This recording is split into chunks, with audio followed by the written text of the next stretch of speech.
Today we are demonstrating a modified technique for the use of the Kendrick traction splint in patients with fractures of the shaft of the femur. Femoral shaft fractures are extremely painful injuries and can lead to muscle spasm, shortening of the limb, significant discomfort, and blood loss. Traditionally, the Kendrick traction splint has been widely used in the pre-hospital setting to provide temporary traction during transport. The splint can be adjusted for size for use in both adults and children. However, prolonged use of the Kendrick splint after hospital admission has become relatively common practice in some settings, particularly when patients experience delays before surgery. Unfortunately, because the Kendrick splint was originally designed mainly for pre-hospital transfer rather than prolonged inpatient use, some patients have remained in the splint for extended periods and have subsequently developed pressure-related skin injuries and pressure ulcers resulting in patient harm. For this reason, we propose a change in practice. Our modified approach combines skin traction with the Kendrick splint. The aim is to improve patient comfort, reduce pressure over bony prominences, distribute traction forces more evenly along the limb, and facilitate transition to ward-based weighted traction when required. For this procedure, you will need adult or pediatric skin traction equipment, the Kendrick traction splint, padding if required, crepe or pressure bandages to secure the skin traction to the limb, and 2 tongue depressors to help tighten the traction system. We've also provided some tape, which we will show at the end, to fixate the tongue depressors. Before applying any traction device, perform a full neurovascular assessment, assess distal pulses and sensation, and document limb alignment and shortening.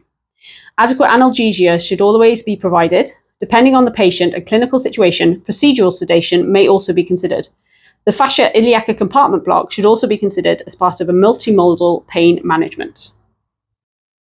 The first step is application of skin traction. Please ensure correct sizing, appropriate padding, and patient comfort.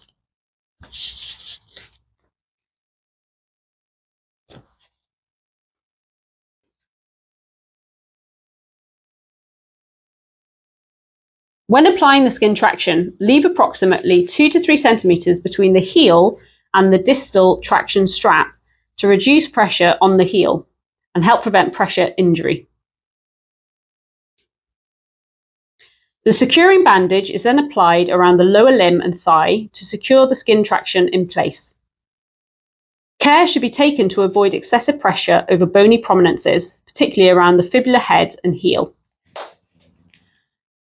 A second bandage is applied above the knee to ensure no pressure on the popliteal area. Once applied, reassess neurovascular status. The Kendrick splint is positioned alongside the injured limb. The proximal end should rest firmly against the buttock or ischial area to provide effective counter traction. As you can see, we have placed padding around the groin strap to prevent pressure areas.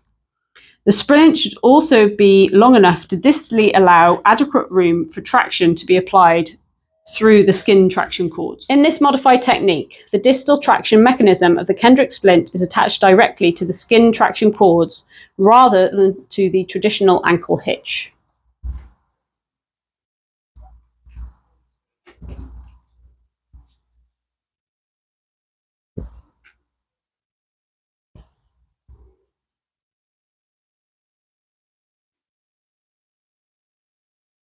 The standard thigh and calf securing straps underneath the patient are used to loosely secure the Kendrick splint bar.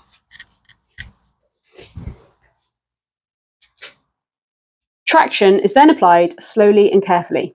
The aim is to reduce muscle spasm, improve limb alignment, and give pain relief. Traction should always be gentle and controlled. Use 2 tongue depressors to progressively tighten the traction system and demonstrate gradual restoration of alignment. Avoid excessive traction. The objective is patient comfort and alignment rather than forceful reduction.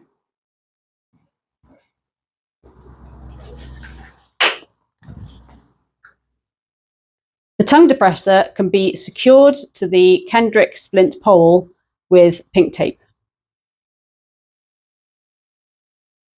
Following application, reassess distal circulation, reassess sensation, have a look at skin pressure areas, and assess overall patient comfort.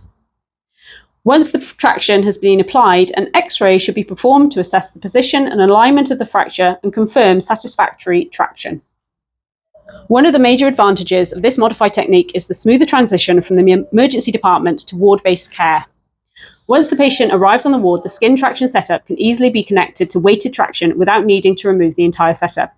This avoids unnecessary manipulation of the injured limb and may improve patient comfort during prolonged immobilization.